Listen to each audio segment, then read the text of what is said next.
Budaya bola voli di Jepang telah berkembang sebagai adaptasi dari olahraga dari Amerika Serikat. Kompetisi tingkat universitas diselenggarakan dengan saksama menampilkan bakat-bakat muda dari seluruh Jepang. Bagi banyak pemain, karier universitas mereka merupakan gerbang menuju level bola voli berikutnya.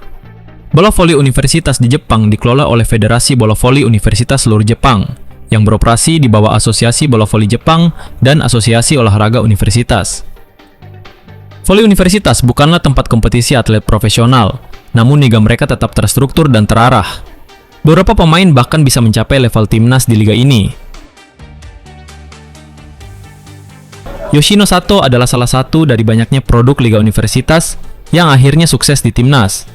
Yoshino Sato menempuh masa kuliahnya di Universitas Tsukuba, dan di tahun keduanya, namanya mulai mencuat sebagai outside hitter, bertalenta dengan servis yang tajam dan kemampuan membaca permainan yang matang. Bersama Mayu Ishikawa dan Airi Miyabe, ia pernah dianggap sebagai bagian dari generasi penerus bola voli Jepang pada tahun 2022. Namun jalur karier Sato tidak secepat dua seniornya ini. Mayu sudah di tim profesional sejak lulus SMA, sementara Miyabe adalah bagian dari proyek pengembangan middle blocker timnas Jepang yang selama ini mandek. Sedangkan Sato memilih menyelesaikan kuliahnya secara penuh hingga 2023. Meskipun begitu, performanya tetap menonjol. Ia tetap jadi andalan di liga universitas dan masuk radar timnas bahkan saat masih mahasiswa. Ia debut timnas di tahun ketiganya di universitas. Namun di tahun debutnya itu, menit bermainnya masih terbatas. Di tahun debutnya, Sato harus bersaing dengan kapten timnas Sarina Koga. Dan ini juga menjadi salah satu alasan nama Yoshino Sato tak pernah hadir lagi dalam 2 tahun terakhir. Yoshino Sato dan Sarina Koga selalu terhubung dan menjadi cerita yang sangat menarik di tahun ini.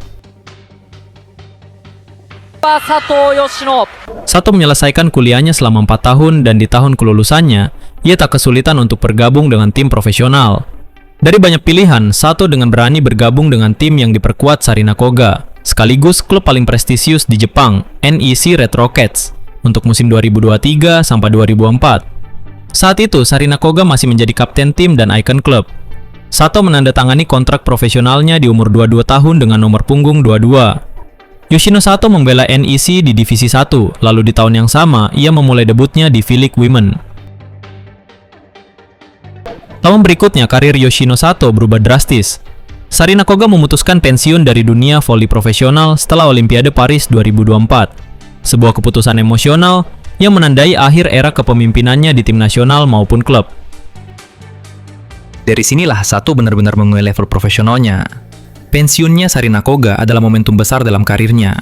Secara mengejutkan, Red Rockets memperkenalkannya dengan nomor punggung 2, milik Koga, yang merupakan penyumbang 3 gelar bagi NEC Red Rockets, dan menjadi andalan tim selama 9 musim beruntun. Nomor 2 yang diberikan kepadanya adalah simbol kepercayaan, warisan, dan harapan. Pelatih NEC Nejimen saat itu, Takanuki Taneko, mengatakan bahwa mencapai level Koga sangatlah sulit, dan ia memberitahu Sato untuk tidak memikirkan hal ini, dan terus bermain sebagai dirinya, tanpa memikirkan harapan, beban, dan bayangan pendahulunya. Namun Yoshino Sato serius dengan perannya. Dengan motonya, menuju bintang paling terang di alam semesta, dan keseriusannya untuk tercatat dalam sejarah voli dunia, Sato membuktikan kualitasnya di tahun pertamanya. Belum bisa dibandingkan dengan Sarina Koga, namun ia mengenakan nomor 2 dengan sangat layak. Ia juara dan menjadi best outside hitter, sama dengan Koga yang menang di tahun sebelumnya. Kini, Yoshino Sato kembali ke tim nasional, bukan sebagai pelapis, tetapi sebagai bagian dari skuad inti. Ia dan Wada disebut-sebut menjadi 2 nama yang disandingkan dengan Sarina Koga. Yoshino Sato sudah terbiasa mengambil alih tanggung jawab yang ditinggal Sarina Koga, baik di level klub ataupun timnas. Transisi mulus Sato dari universitas ke profesional mempertegas betapa sistem pengembangan bola voli di Jepang sangat terstruktur dan berjenjang, mempersiapkan pemain tidak hanya secara fisik, tapi juga mental untuk melaju ke puncak prestasi internasional. Meski bola voli bukan olahraga utama di Jepang, sistem pembinaan yang terstruktur dan berjenjang mulai dari SMA, universitas, hingga profesional membentuk pemain-pemain kelas dunia. Yoshino Sato adalah bukti nyata bahwa jalur pengembangan ini mampu mencetak penerus legasi bola voli Jepang yang siap bersinar di panggung internasional. Saori Kimura, Yuki Ishikawa, Sarina Koga, dan sekarang Mayu Ishikawa bersama nama-nama baru lainnya.